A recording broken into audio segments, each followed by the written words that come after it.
Vous écoutez un podcast du studio Flamboyance. Bonsoir et bienvenue dans Profession Podcasteur, le podcast où on vous apprend à devenir podcasteur. Bonsoir Michel. Bonsoir Louis, comment vas-tu ? Écoute, je vais très bien et toi ? Eh bien ça va très bien depuis notre dernier épisode qu'on avait publié un petit peu en vitesse. Absolument, le dernier épisode qui était donc sur une communication de dernière minute où on expliquait comment est-ce qu'on avait pris notre temps pour faire cette nouvelle série de podcasts à venir qui va donc être sur la vignette du podcast, vous savez, cette petite pochette sur laquelle on clique comme une pochette de CD ou une couverture, cover, vignette, j'ai vu 50 000 mots. Nous on a choisi couverture, on est team couverture dans le studio Flamboyance.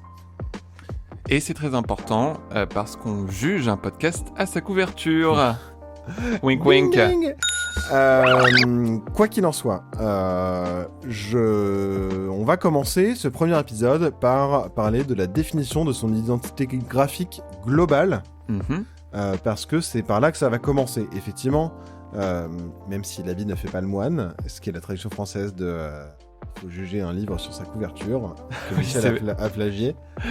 C'est vrai que je m'étais pas rendu compte que c'était une expression anglaise. C'est pas grave. Malgré tout, on peut... c'est quand même un de vos premiers contacts avec les auditeuristes. Ça va être par la vignette. Et donc, il faut quand même un peu réfléchir à son identité graphique globale. L'objectif, fondamentalement, c'est d'être repéré en un coup d'œil. Donc, on peut, après, on va parler de tout un tas d'astuces, de choses sur lesquelles on peut partir. Il faut quand même garder en tête que le but, c'est qu'on vous reconnaisse en un coup d'œil. Oui. Qu'est-ce qu'on peut utiliser, Michel, pour faire l'identité graphique ? Eh bien, pour l'identité graphique, on peut jouer sur plusieurs aspects. Alors, déjà, le nom du podcast, comment celui-ci apparaît sur la couverture. Il y a aussi forcément le jeu des couleurs. Il peut y avoir des couleurs qui sont plutôt vives ou des couleurs plus douces, en fonction de ce qu'on cherche à transmettre à travers l'image. Il y a aussi les typographies. La typographie, c'est ce qu'on appelle aussi la police. Comment les... Police La police Comment les mots apparaissent, enfin le style des mots. Et il y a la mise en page. Bah oui, parce que ça va être différent. Si vous mettez le logo au centre, un petit peu sur le côté, ça va donner des aspects différents. Ouais, mais en tout cas, c'est toutes des choses que vous allez pouvoir utiliser à chaque fois et qui vont permettre de vous identifier rapidement. Si vous avez toujours déjà le même nom, ça a l'air idiot comme ça, mais parfois on n'y pense pas. Oui. Les mêmes couleurs ou les mêmes genres de couleurs, les camaïeux qu'on retrouve, les mêmes typographies et les mêmes mises en page, ça peut tout de suite générer quelque chose, on se dit « Ah bah ça, ok, c'est Studio Flamboyance » ou ça, c'est Studio Trompette, et comme ça, on s'y retrouve bien. Et ça, on l'a déjà dit dans d'autres épisodes, c'est que les auditeuristes, ils cherchent votre marque de fabrique. Donc, plus vous allez être consistant, enfin, plus vous allez répéter les mêmes choses, même visuellement, plus ils vont pouvoir vous identifier facilement. Voilà, et c'est quelque chose auquel nous, par exemple, on est quand même régulièrement confrontés. Oui. Parce que, par exemple, au sein de nos podcasts, on est parti... d'abord, Popcorn et Gredou, par exemple, c'est un podcast qu'on a commencé sans le studio Flamboyance. Donc, il avait une identité visuelle qui était propre à lui. Ensuite, moi, j'ai créé Flamboyance, d'abord tout seul. Donc, j'ai réfléchi à un ensemble de chartes graphiques. Sauf que ça prend énormément de temps à réfléchir à ça tout seul. J'étais pas vraiment accompagné. Donc, j'ai commencé 2 podcasts qui avaient une charte graphique qui, finalement, aujourd'hui, marche pas tant que ça et qui permettait pas de suffisamment décliner d'ailleurs les typographies utilisées, etc. Et donc sur les podcasts plus récents, on est reparti vers autre chose qui reprend plus, nous, notre identité graphique. C'est-à-dire qu'on retrouve des typographies, nous on en a 3 par exemple, qu'on retrouve quasiment partout, c'est Rubik, Futura et Bromello, qui sont 3 typos qu'on adore. Il y a cette notion de dégradé, au terme des couleurs, on s'offre un peu de liberté, même si globalement on est plutôt sur des camaïeux autour du rouge. Oui, des tons chauds. Ouais, mais c'est par exemple se ressourcer à des tons plus froids et on sait pourquoi, même si tant... Il y a des petites touches de chaleur dedans. Mais voilà, mais c'est des choix qu'on a fait, mais aujourd'hui on se retrouve quand même avec des choses qui sont un peu éparses et c'est pas si évident que ça.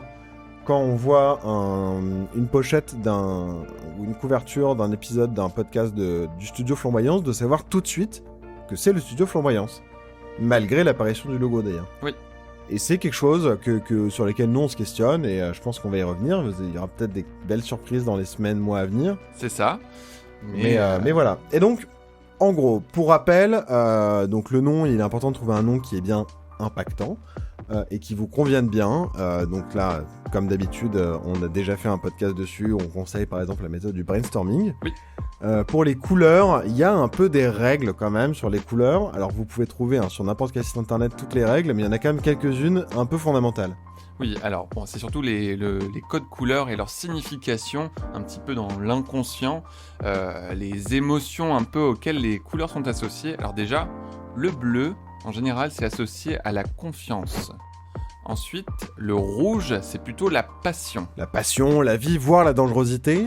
Oui. Le vert, alors là, c'est la nature. Merci les écolos, mais c'est aussi l'espoir. C'est ça. Et le blanc, en général, c'est utilisé pour l'élégance. Voilà, mais il y en a plein d'autres. Par exemple, le orange, c'est aussi des notions qu'on peut retrouver de confiance et de mélange aussi avec la passion, avec la rigueur. Le jaune, c'est la joie. Oui, mais ça peut être aussi la traîtresse. La trahison, plutôt. La traîtresse. Ne pas offrir de rose jaune, c'est Exactement, ne pas offrir de rose jaune. Mais voilà, mais c'est vrai qu'il y a pas mal de ressources sur Internet sur un peu ces associations de couleurs et leur signification. Mais qui est important de savoir quand même. N'hésitez pas, pour les typographies, c'est pareil. Alors, il y a des typos qui sont, vous verrez, plutôt... de toute façon, on les connaît, les typos.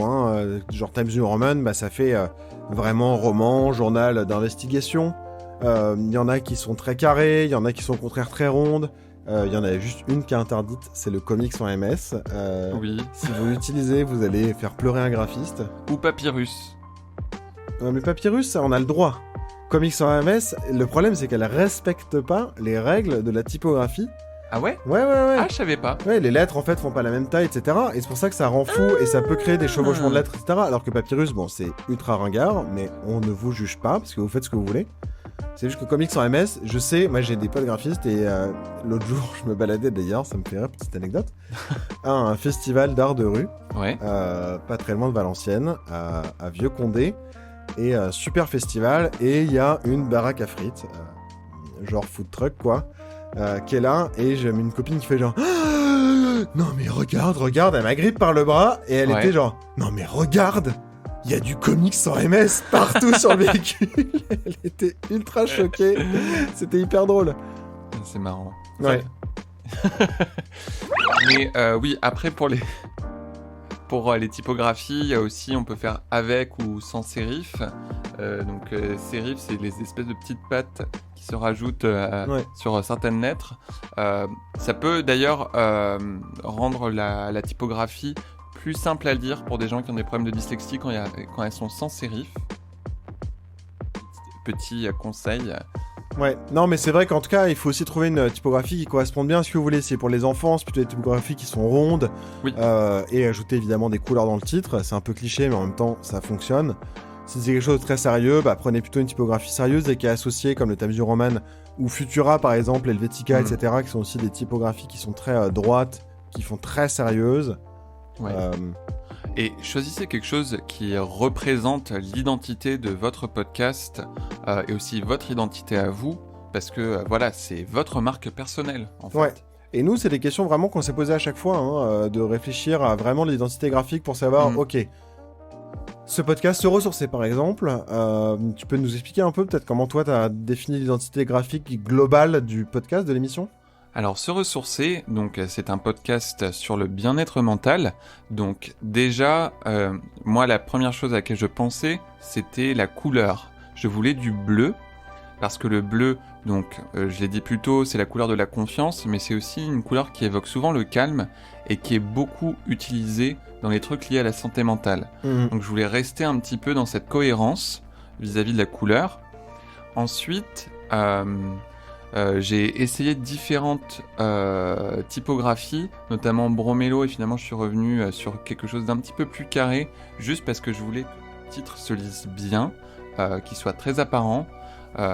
Et après, en parlant avec toi, et même en y réfléchissant, moi j'avais cette idée d'un petit peu d'onde d'énergie. Donc je voulais voir un petit peu un mouvement, quelque chose de rond. Et c'est toi qui m'avais donné l'idée de la goutte avec l'onde qui se répand.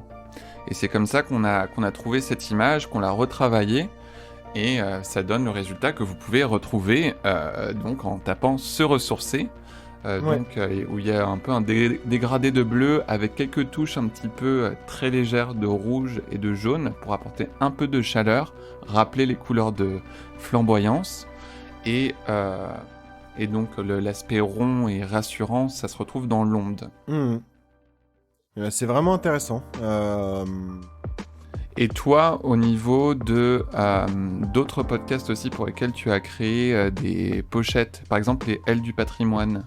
Ah, bah c'est intéressant. Les Ailes du patrimoine, c'est un podcast que j'ai fait donc pour le ministère de la Culture. Donc je l'ai créé la pochette en échange avec eux. Là-dessus, moi, je voulais quand même avoir des couleurs fortes parce que l'idée, c'était qu'on ait quelque chose de vraiment joyeux et positif. Donc je suis plutôt parti sur les couleurs chaudes, autour du rouge, orange, qui tendent même parfois vers le rose. Et c'était pas parce qu'on parlait de femmes, même si ça aurait pu d'ailleurs, mais c'est pas pour cette raison-là que j'ai choisi le rose, parce que je voulais quelque chose qui soit fort et qu'on repère tout de suite visuellement. Oui. J'ai utilisé Bromélo parce que je trouvais que ça offrait justement en même temps ce ton un peu décalé, un peu autre, où on va pas être sérieux sur c'est pas juste un descriptif de qu'est-ce que sont les métiers du patrimoine, mais au contraire c'est des entretiens, on est dans l'intimité.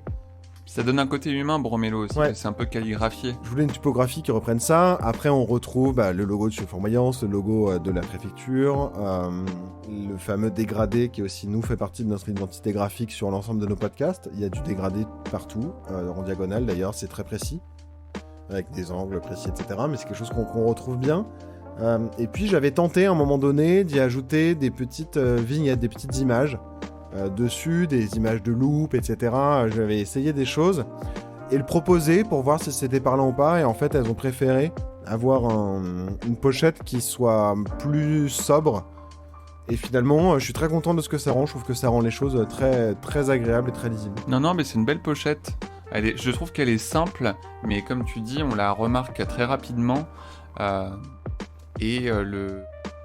même si tu as pris des couleurs dans les tons rouges, tu les as quand même un peu adoucis. Le dégradé permet de ne pas avoir quelque chose de trop pop.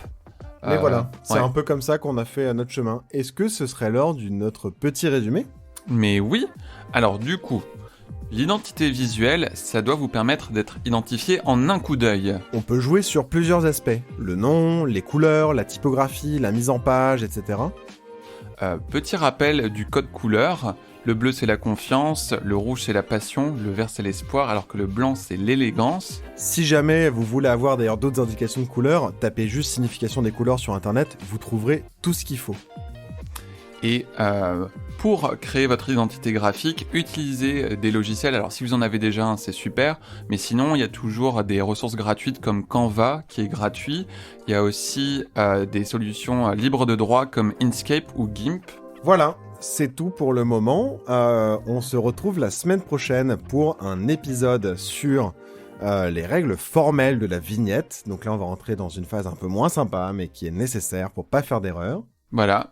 Mais très utile. Et on terminera d'ailleurs cette chose-là sur qu'est-ce qu'on met sur sa couverture. Donc là, on va être pas si loin que ça de l'identité graphique, mais plus spécifié à une émission ou à un épisode de podcast, et des questions à se poser à chaque fois, etc. Ça va aussi être un épisode passionnant.